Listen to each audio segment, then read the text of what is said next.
Tanggal 17 nih Oktober, Jupiter ini transit ke Cancer. Kita diuntungkan, cuman 3 minggu saya kasih length waktunya ya.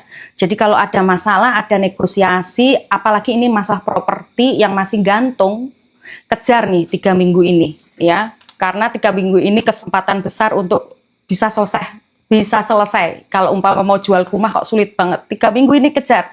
Tapi kalau kita nggak ada effort, ya ini ketinggalan, harus nunggu lagi nanti Juni 2026. Kenapa? Di Desember retrograde ke Gemini lagi. Sulit lagi, alot lagi.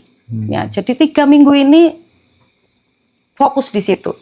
Apa yang dilakukan di 3 minggu ini impact-nya gede di tahun depan.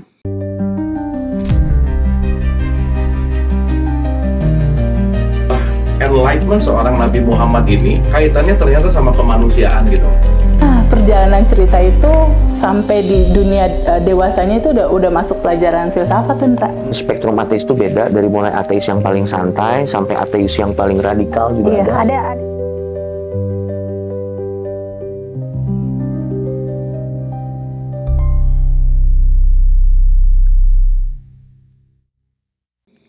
Oke, terus apa nih bulan ini nih, Oktober, terus kemudian November, Desember, yang kemudian bisa kita jadikan sebagai bahan kontemplasi kira-kira apa nih Mbak? Sebelum nanti kita review review kaconya dunia 2026, bagaimana kemudian prediksi emas, perak, Bitcoin, dan lain sebagainya. Sebelum itu aku pengen tahu dulu nih kira-kira kita berkaca untuk bulan ini dan beberapa bulan ke depan. Oke, jadi dari astrologi dan numerologi itu sama.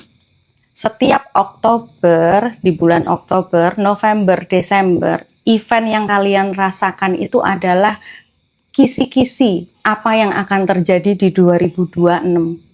Jadi nggak usah nanya prediksi, nggak usah baca prediksi. Lihat aja hidupmu di Oktober, November, Desember. Banyak senengnya apa banyak susahnya? Oh gitu. Kalau banyak senengnya ya udah pede aja. Oh. Pasti akan banyak senengnya. Kalau banyak susahnya, mulai dipakai. Berarti kan kita udah dikasih kisi-kisi nih. Strategi itu tadi yang saya bilang. Oh iya. Kalau ini menyulitkan, ini sulit nih. Ini besok ini akan jadi gede nih. Berarti apa yang aku harus antisipasi ya? Berarti bisa diubah dong? Nah, ini kan free will aku yang tadi bilang. Free will itu kalau nggak hati-hati dengan kesadaranmu, ini akan menyesatkan. Tapi kalau free willmu kamu pakai untuk strategi kayak gini, ini menguntungkan gitu. Tapi kan permasalahannya tidak banyak orang gimana paham sih konkretnya gimana sih? Misalnya udah terbaca ini Oktober, November ini bakal kayaknya nggak baik-baik saja nih hidupku. Nah, bagaimana mengimplementasikan strategi itu sehingga kemudian hasilnya berbeda antara tahun ini dengan tahun depan? Ibarat kata kalau Mas belajar dari apa problemmu dari Oktober sampai November sampai Desember ini nanti, ketika masalah itu datang, emang masih tetap nggak bisa diinggatin ya, memang itu harus terjadi. Emang itu menyulitkan, tapi kamu bisa selesai gitu loh. Kamu nggak sampai hancur, kamu nggak sampai ibarat kata jatuh itu sampai babak belur gitu loh. Paling tidak kamu masih bisa survive di situ.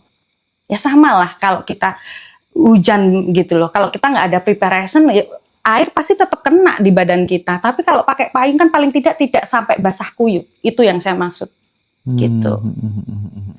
Terus saya juga yang kemarin kan Rahu di Aquarius dan Ketu di Leo, dan sudah benar ya Mas ya.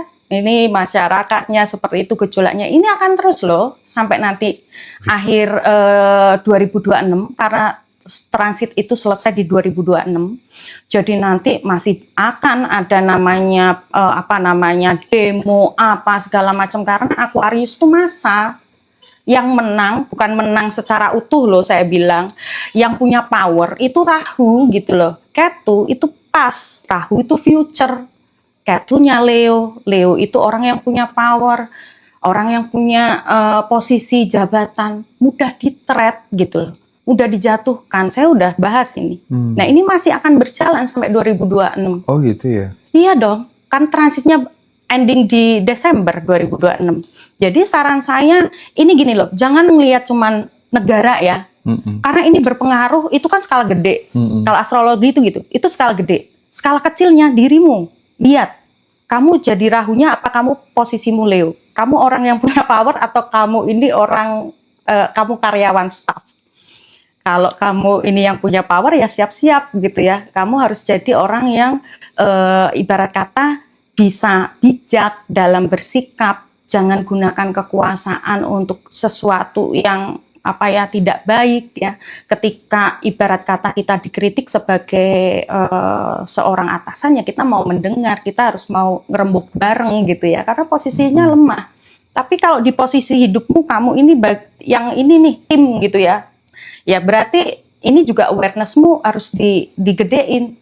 Kemenangan yang kamu pikir menang ya gitu, ini tidak bertahan lama karena ini distraksi. Rahu dan Ketu itu distraksi yang membuat kita lupa dengan present moment dan apa yang harus kita iniin. Makanya saya bilang jangan ikut-ikutan ini gitu ya. Lebih fokus dengan masalah problem kita. Terus 2026 ini sampai 2030 ini unpredictable Mas gitu loh. Iya. Nanti akan kita bahas teman-teman di sini ya.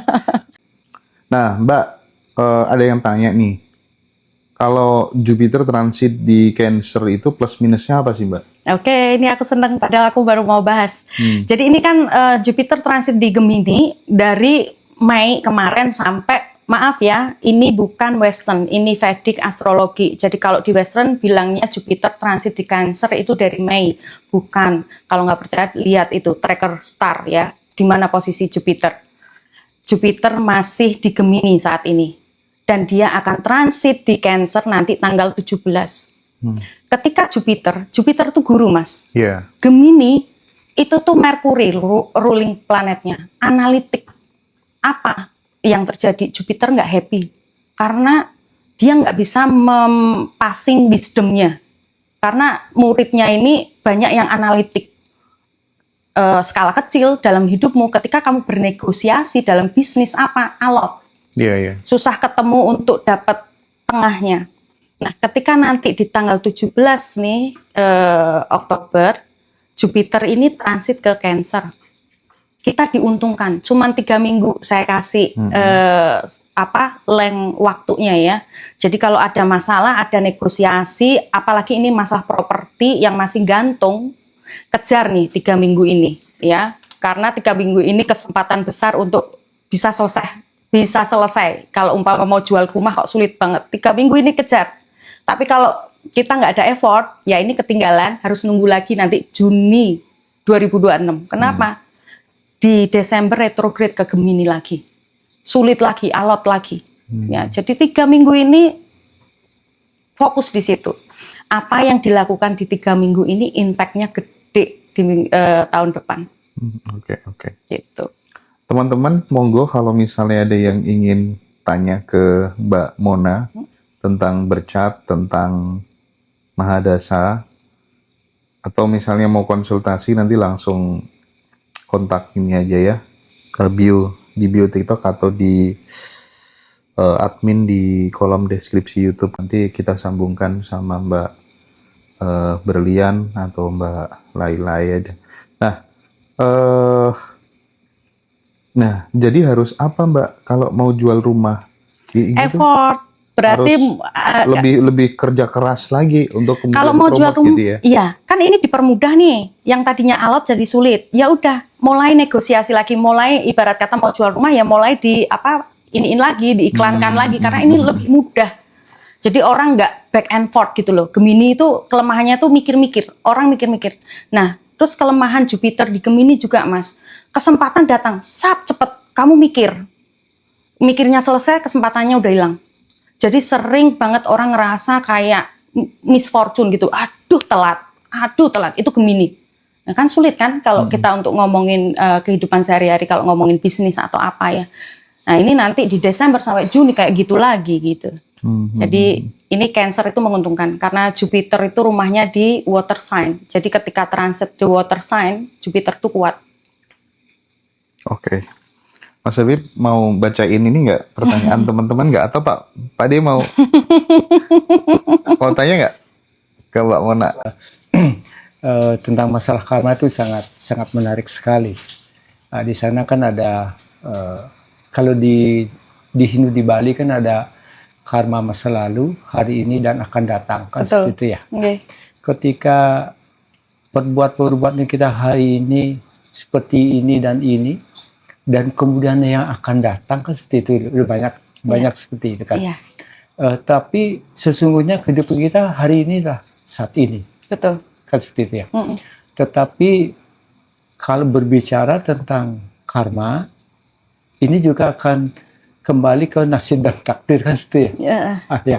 Yang menariknya di sini loh, kalau di kita tuh ada hari ini kita menjalani karma masa lalu, kemudian hari ini kita melakukan karma untuk kebaikan yang kadang-kadang untuk hari ini dan akan datang. iya, Nah, bagaimana sesungguhnya kita tahu bahwa yang kita jalani hari ini past life kita, Mm-mm. atau masa ini kita harus lalui, iya. dan tabungan-tabungan yang Iya. akan datang. Ya, Oke. itu menarik sekali ya. Jadi Pak, kalau umpama ini dibahas, nanti orang hidup nggak santai. Jadi mikir, hari ini saya harus ngapain? Jadi lupa present momennya ya. Iya. Jadi sebenarnya gini, untuk memahami karma, kalau dibercat kan akan tahu nih ceritanya, past life kamu ini seperti ini, seperti ini. Jadi ini yang harus dibayar. Kadang hidup dengan orang tua yang menyulitkan, pasangan yang menyulitkan, karena memang itu harus dibayar. Jadi ketika udah paham konsepnya, individu ini akan menerima Pak, legowo. Jadi penerimaan ini juga termasuk present moment, gitu kan. Nah, saya pernah bahas yang di video sebelumnya, kita nggak bisa nih ngotak-ngatik yang kemarin karena udah kejadian, udah dilakukan, nggak bisa ada negonya karena udah selesai. Tapi awareness kita, kesadaran kita hari ini yang akan membantu kita besok dan seterusnya. Tapi kan kita nggak pernah tahu berapa kantong karma kita yang negatif dan berapa kantong yang positif gitu kan. Hanya dengan kita sendiri sebenarnya Pak yang tahu. Hidup kita tuh banyak sulitnya atau banyak susahnya. Nah di sastra Weda ketika karma kita sulit, padahal kita sudah menjadi orang baik ya, kita sudah berbaik kok saya selalu apes ya Mbak Mona, kenapa kok hidup saya gini? Servis, pengorbanan gitu ya. Jadi melakukan sesuatu yang ibarat kata sudah bukan lagi untuk kelekatan duniawi, tapi bagaimana saya berbuat baik gitu ya, manfaat. Ini sangat membantu. Terus kedekatan dengan Tuhan juga akan membantu Pak. Karena Tuhan yang bisa merubah takdir. Kita nggak punya kemampuan gitu ya. Jadi kalau kita pengen karma kita balance dan kita selalu ingat gitu ya, iling gitu, bahwa setiap laku kita itu ada hitungannya gitu ya. Otomatis kan kita on track gitu. Dengan Tuhan kita mohon maaf. Karena yang kemarin. Jadi yang kemarin apa yang dilakuin Mbak? Mohon maaf sama Tuhan. Mohon maaf dan ngoreksi gitu ya. Jadi kalau kita ada yang ini sulit gitu. Pokoknya lihat dalam hidup kita, apa sih tema yang paling sangat mengganggu? Berarti itu yang harus dibakar habis. Jadi sebenarnya ketika kita sulit, itu tanda yang baik Pak. Karena kita sedang membakar, menghabiskan. Kalau kita seneng, harusnya kita was-was. Karena potensi kesalahan itu tinggi ya. Karena kalau kita diuji kesenangan kan kita nggak sadar itu. Uang ini diberikan untuk apa gitu. Tapi kalau diambil, nangis nggak apa-apa, tapi habis itu bilang ikhlas. Karena lagi bayar. Habis itu kan nggak harus ini lagi gitu ya. Ya. Dari pembelajaran kehidupan, di tahun ke-9, saya menyadari diri saya, who I am itu loh, big question-nya. Iya. Ya. Di sana saya menemukan bahwa apa yang sehari saya dapatkan itu dari proses, kalau dibilang kenapa sih saya terlahir hari ini, Iya. buat apa, ngapain, dan lain sebagainya. Ketika saya dapatkan dengan pengetahuan itu, saya menyadari diri saya bahwa sebelum yang saya dapatkan pengetahuannya, sebelum kita terlahir ke alam semesta ini, ke alam manusia, alam neraka ini, Iya. bahwa kita sudah ditunjukkan loh, Sudah. nego kita dengan alam semesta atau Tuhan itu Ya. sendiri. Benar kamu akan mau terlahir kembali ke alam neraka? Jika iya, ini loh kehidupanmu. Iya. Dan lain sebagainya, dan lain sebagainya itu kan. Akhirnya kalau kita sama-sama menyetujui dan sama tanda tangan, Iya, yang tadi soal kontrak itu tadi ya Bapak. kontrak, ya. Terlahirlah kita, Iya. dan saat itu kita dilupakan kan, Iya, sehingga betul. kita terlahir ingin mencari. Iya. Nah, semenjak saya mendapatkan pengetahuan itu, sejak itulah saya tidak pernah mengeluh. Betul. Seperti Mbak Nona bilang tadi itu bahwa segala sesuatu saya terima, Iya. bahwa ini prosesnya dan titik puncaknya, karena saya tidak pernah menolak apapun dan menerima hasilnya, gitu loh prosesnya. Tanggal 18 Juni jam 6 sore tiba-tiba datanglah harian pesan. Pesannya begini. Ini kalau saya membicarakan ini saya sering Emosional. dan Iya. terkonek dengan pesan itu. Selalulah kehidupanmu selalulah memandang ke depan. Jangan memandang ke belakang berlama-lama.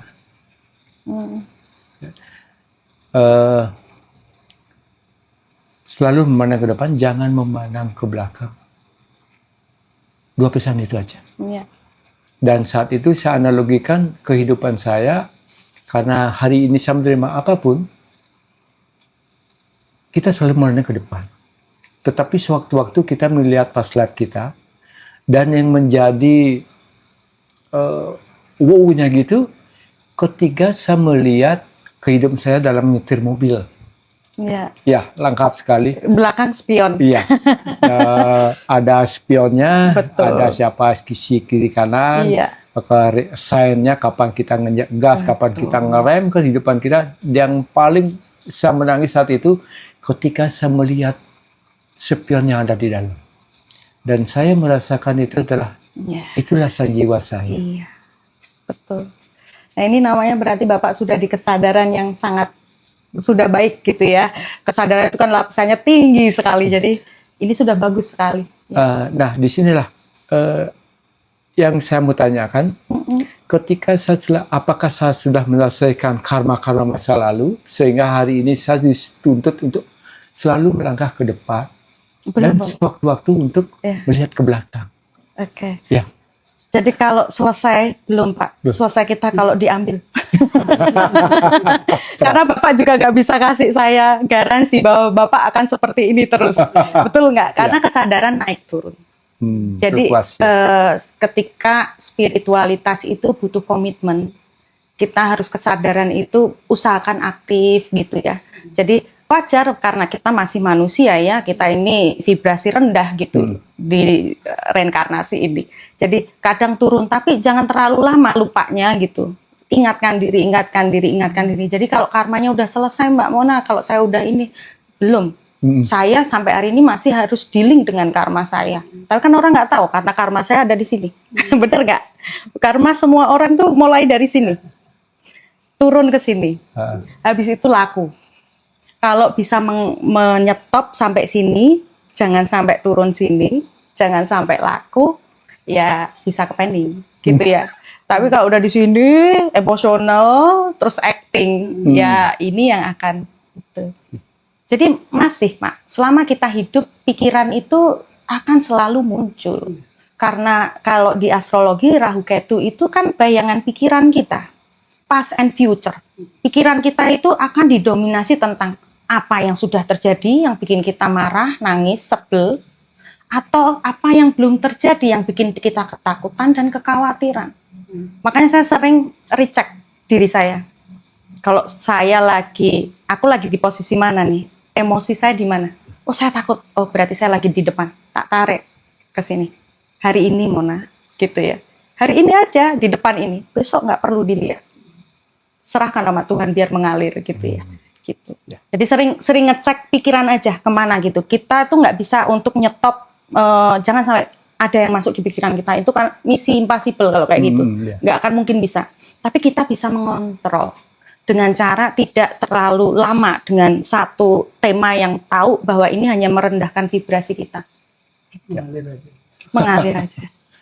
Oke, kasih kesempatan kepada Terima kasih, Mbak Nana. Sama-sama Bapak, sama-sama.